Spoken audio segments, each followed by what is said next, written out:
and welcome to another edition of the Mediatwits. I'm Mark Glazer, Executive Editor of PBS Media Shift.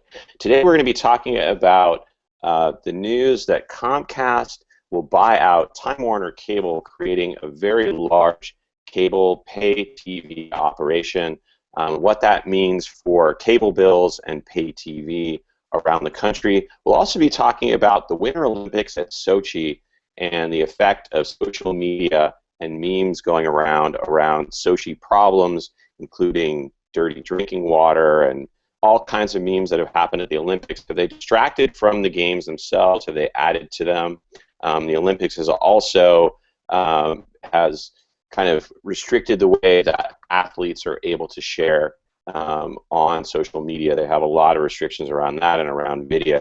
So we'll be talking about that as well. Before we get into it, I want to introduce our panel. We have Andrew Lee from American University joining us. We have Claire Grodin, our Mediatwits intern. We have Samira Mizrahi, Senior Editor at BuzzFeed. We have Sarah Evans, our PR and social media maven. And Zach Stewart, Senior Editor at Quartz, joining us as well. Zach, let's start with you. You had a couple interesting stories about the Comcast merger with Time Warner Cable, creating the largest. I mean, Comcast is already the largest. Now I guess they would be an even larger behemoth when it comes to cable TV providing. And just why do you think this happened? Why did this tie-up happen? And do you think it'll get approved by regulators? So, in the simplest way to explain why this merger happened, and we tried to explain it in a single sentence on Quartz, is that the pay TV business is a really bad business to be in right now. Comcast and Time Warner Cable and pretty much all the pay TV services are hemorrhaging customers. But the hope is that by combining forces, joining up number one and number two cable companies, that the combined company would have a lot more leverage, for instance, in its negotiations with TV networks for programming and other circumstances. That last part starts to answer your other question about whether it will get approved by regulators. I wouldn't presume to predict, but I think one thing regulators will take a look at is this combined company anti-competitive in terms of how it deals with content companies like Disney. For instance, Disney's interest is in getting as much money as it can for a channel like ESPN. Comcast and Time Warner Cable want to pay as little as possible for the right to carry that. And those kind of deals, I think, would be my prediction. That's where the FCC will take a closer look at that and some issues related to how data travels over the internet that these same companies control. So anyway, there's a lot more to the deal when we talk about any aspects of it, but the simplest way of putting it is they're having a hard time on their own, and betting that bigger is better. Yeah, Andrew, I mean, have you noticed that there's a lot more competition for pay TV? I mean, we talk about cutting the cord all the time, and you know how you can save money in just going with streaming TV services, which are all growing according to the charts that Zach put together. There's also kind of the Verizon and AT&T offer, and there's satellite as well, and those are all growing while cable is going down. I mean, part of this is a perception problem and customer service issue, because as I think Zach, there's some pretty poor numbers when it comes to their customer service. Yeah, I mean, I think the numbers that Zach had in his Quartz piece are really interesting in terms of seeing, you know, the quarterly net subscribers are negative for most of those quarters. So there are folks leaving, but I do wonder whether there's kind of a fixed floor to that, right? Because if you talk about sports programming, long-term contracts, HBO, there are only certain ways to get, you know, live sports programming and specific types of programming, and for that, it seems like these MSOs kind of have a captive audience, and it's still a fairly high percentage of the folks out there in the U.S. that have some kind of cable or satellite connection, and it doesn't look like it's going to sink below a certain number at some point. So I'm wondering whether, Zach, you see it as maybe the cable folks trying to portray themselves as kind of the losers in this whole thing, and they need to kind of combine forces. But NBC, as part of that mix, makes this thing look like a really big, really formidable, combined company. At least if you look at the regulatory structure back in the 80s, 90s, they would never approve something like this. But in this day and age, this is just kind of par for the course. Yeah, so at least two parts of that. I mean, so the first is to your question about where cable TV, like if there's a floor to losses in cable TV subscriptions. It's worth noting that cable TV is the bad business to be in. The satellite companies and telcos like AT&T and Verizon are growing in their subscribers. And more or less about 100 for the last several years, about 100 million households in the U.S. have subscribed to pay TV, and there's just been a shift from cable television to telcos. Like for instance, people dropping Time Warner Cable in favor of Verizon Fios. That's that's one of many micro trends here. But actually, so there's in terms of cord cutting, that is people just getting rid of pay TV entirely and saying, I'm gonna get my, I'm gonna watch TV through Netflix or other so-called over-the-top services. That's happening. It's definitely happening. I mean, there's been a slight decline in pay TV subscriptions, but it's not happening in nearly the numbers that some people would suggest, and it's not happening nearly as fast, frankly, as you would expect, given it's really expensive to pay for TV, and the alternatives like Netflix are getting, are improving. So that's interesting. I don't know, where things go from here. The other interesting thing is Comcast has lost subscribers for every quarter for 6.5 years until its most recent quarter, when it posted for the first time in a long time a gain in subscribers. And they say the reason that they were able to see a net bump in subscribers that quarter was because their cable box is better. There's this new Comcast cable box called X1 that is, in fact, very good. I've tested it, and whether or not that's why they saw a bump in subscribers is questionable. But it's possible. And their argument certainly is that with better service, a cable box you don't want to throw out the window, they might actually be able to retain subscribers, maybe even grow them. Sarah, do you have a take on what Comcast's kind of image around and just cable TV in general, and the way there's certain things that they've kind of come out and people have viewed them as kind of the evil cable companies, and is this a chance, like I think Zach wrote, to just kind of come up with a whole new brand so that it's something new that maybe people won't hate as much?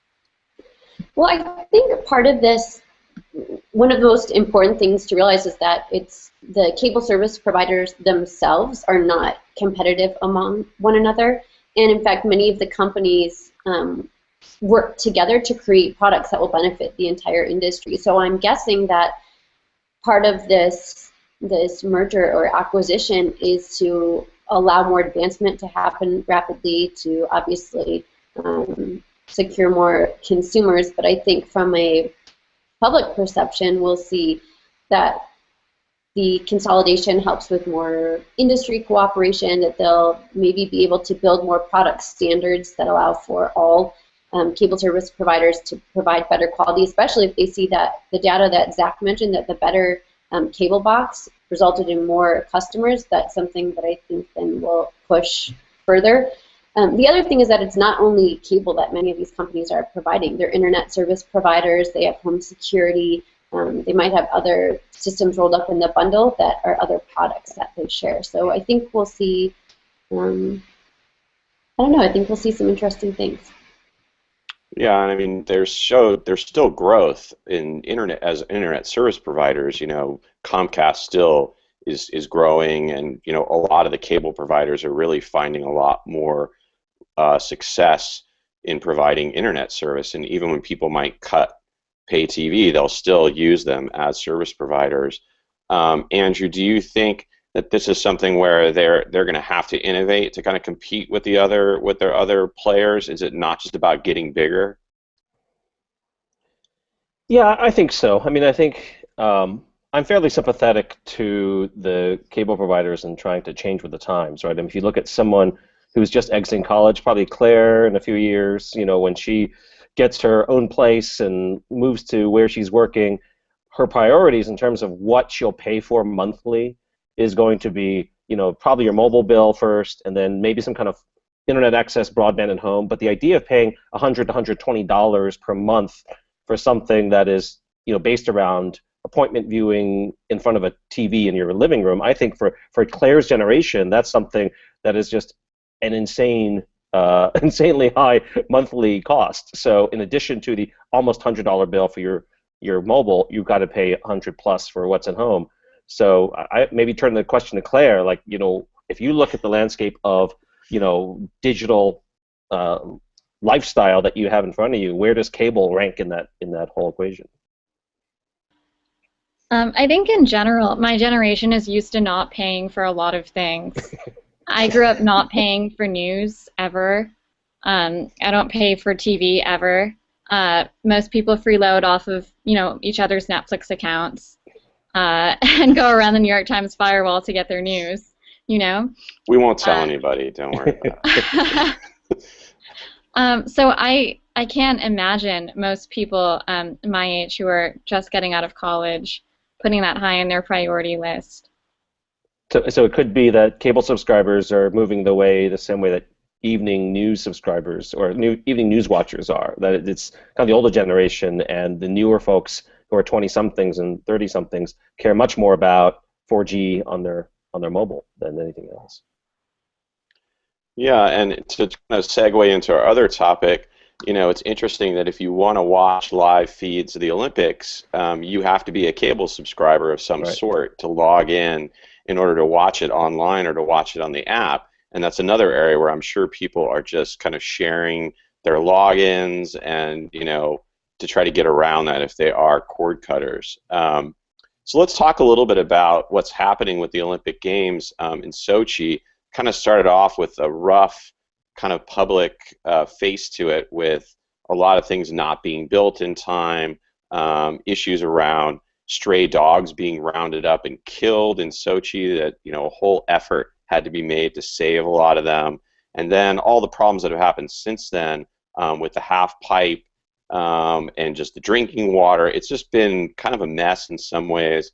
Samir, what's your take? You've been looking at what's going on. I know you guys put together some great kind of lists of things at the Olympics. How is this different, I guess, from previous games, and just what have you seen online that's kind of caught your eye?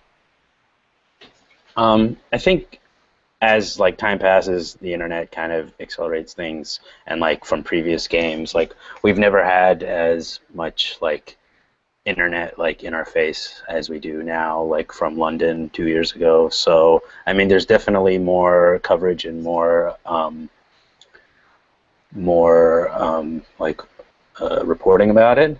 But I mean, I don't know if it's as bad as they make it there. You'll see one story that that things aren't ready, but then historically things aren't always ready. So it's hard to tell what's actually going on there, and if things are as bad as they are, or if it's just reporters being there covering it and having fun with it.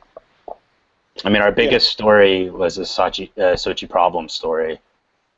That a lot of things. Sorry. This was a Twitter feed that was set up by a college student at Sochi Problems, and had, I guess, more followers than the official Olympic Twitter feed, right? Mm-hmm. I mean, I don't know what it's at now, but I think it's over 100,000 followers, above the official feed. Yeah, it's at 344,000 right now, which is pretty incredible. And we actually got in touch with the student who's behind that feed, but I guess he was in classes and couldn't join our podcast today. But it's amazing that someone like that could just get on Twitter and start covering some of the things that were going on that I guess weren't being covered as much in the media, it seems like. Andrew, what's your take on what's gone on there? Yeah, I mean, I covered the 2008 Olympics in China, so there's a similar dynamic in terms of the world putting its microscope onto a country that had has a dubious human rights record, and people weren't really sure what to make of it, and was this a coming out party, and the problem of parachute journalism.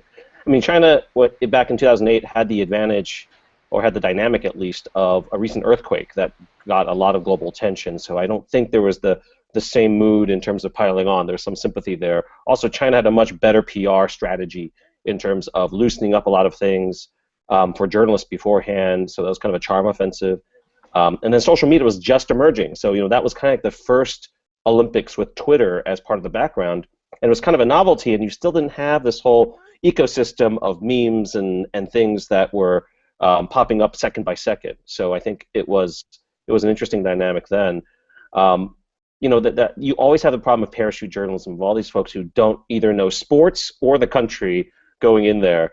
And Beijing had that advantage that you had a lot of journalists living there for years and years and years, and no one lives in Sochi that's a working journalist. They all went in there not knowing what to expect. So as Samir said, you always have problems at these Olympics. I think Russia, had it a little bit worse than most cities, probably not as bad as Greece, but there's enough to pile on there. So I'm fairly sympathetic to Russia's plight in trying to get decent coverage there, but they didn't help themselves too much by bashing gays right beforehand, and was not strategic at all about the PR. I think they underestimated the U.S. media, and then maybe how they control their media there, and the LGBT issues, and tried to squash it, but made it like as the more attention you bring to anything, the more the internet will dig into that and make it a bigger deal than it is, and they totally seem to underestimate that. I mean, that's true, but I think with that number of media, no matter what, you're gonna end up digging up some things, right, Zach? Sure, but I think so. I underestimated the pettiness of Western media. I mean, it was to Andrew's point. Watching journalists complain about shabby hotel rooms, and then in the Sochi problems, Twitter account was I don't think it's so much that it was covering elements of like Sochi's unpreparedness that weren't being seen elsewhere. Like a large portion of that stuff is totally fabricated, sort of. Well, if you saw that one toilet that looked weird, so people are just gonna take it at faith that there are other weird toilets in Russia, and you get this this dynamic that very much feels xenophobic and of a part with journalists sort of, as Andrew said, dropping into a region that they don't know much about. Which is not to say there's plenty to criticize about both. It's clearly the pain is still dying in Sochi, and clearly Russia has much to criticize. But that the hotel room are not up to par, or not 5-star accommodations seemed like the least of it. Do you agree with that, Sarah? I mean, do you think that some of the social media memes and criticisms went too far? I think memes and criticisms always go a little too far on the internet. I think that's what's kind of the catching point for them, is that they constantly push the boundaries. But that, in fact, is one of the things I like the most about it. There is some sort of anonymity. There is it's kind of like the watchdog for different things. So we can look at some things that went too far, but we might find some truth that lies in the things that went too far that people can then treat as separate stories, or force us to take a deeper look at what's really going on in places like Sochi, and it just gives us a little more visibility. So I think sometimes pushing a little too far makes more people take notice. Granted, they might not be getting the best information, but that's where we can go to people like Quartz or BuzzFeed and get some other vantage points. Do you think that? What do you think about the restrictions on some of the athletes, where they can't shoot video, or they can shoot video, but they can't upload it to Instagram or Vine, and what they post online has to be within the Olympic spirit? Some of these restrictions seem almost ridiculous. What do you think about those, and is there a rhyme or reason to them? I'm not a fan of the restrictions. I have to be honest. If I was able to be part of that publicity or digital corresponding team, there's a point where people know what is fabricated and what's real and what isn't. We're talking about the memes. We're talking about internet culture. If you're only seeing happy, specific key moments in time, completely produced videos, time lapse, people catch on to that. That's why accounts like accounts making fun of other things happening in Sochi are so popular, because it seems more real. It's more real time. You're getting kind of the dirt under the shoes version of things. So I'd rather see real moments, real highlights, real personal human interest components coming out of there versus a filtered, privatized, I guess, social version of it. And Samir, do you think that some of the games and the actual competition has been overshadowed a little bit by all the memes and all the other things that came out of it, or do you think they've just helped spread the word about things that are going on in the sports? I mean, I think more attention usually brings more focus to the actual events and more interest. And like going back to the lack of like allowing people to like bring you into like the private lives of like what's going on in Sochi has kind of deterred from like the public interest and to be like a part of the games. That's why Sochi Problems became so popular, because it was, I mean, there were fabricated things, but it was kind of a glimpse of what's actually happening there, and we don't really get to see like what the Olympians are experiencing. That's why with Johnny Quinn, he broke out of his bathroom door, and that's why that kind of got popular, because it was a real moment, a real person experiencing something. That was one of the funnier images that came out of it, for sure. I think there was a Canadian or Russian skier's ski broke, and like one of the first images to come out of that was just a civilian image. So like and they're like captioned to it that like a Canadian helped them. Like these like natural moments end up taking off so much better than a wire photo or an NBC broadcast many hours later. Do you agree with that, Andrew, about the restrictions that they should just lift them and let the athletes do what they want? Yeah, I mean, I remember in 2008 that was the kind of the onerous part of the social media guidelines. But if you look at the guidelines as they're written, it's clear that this is not necessarily something regarding the Olympic spirit or privacy. It's purely money. I mean, if you look at the guidelines here, it says, participants or other accredited persons can still photograph within venues and social media platforms and websites for personal use. It's not permitted to commercialize, sell, or otherwise distribute these photographs, and the same thing is true for video. So, in the end, it's... So they don't want them to be basically broadcasting the games themselves and take away from their partners where they sold for a lot of money. Yeah, I mean, basically, they sell the TV rights for gobs and gobs of money, so they need to make sure that their partners are not upset by the fact that you've got Olympic athletes who actually have a better vantage point in many ways than a lot of the commercial broadcasters or even the Olympic Broadcasting Central Media team. And so it's just a very conservative way to ensure that the TV rights still are valid and very valuable.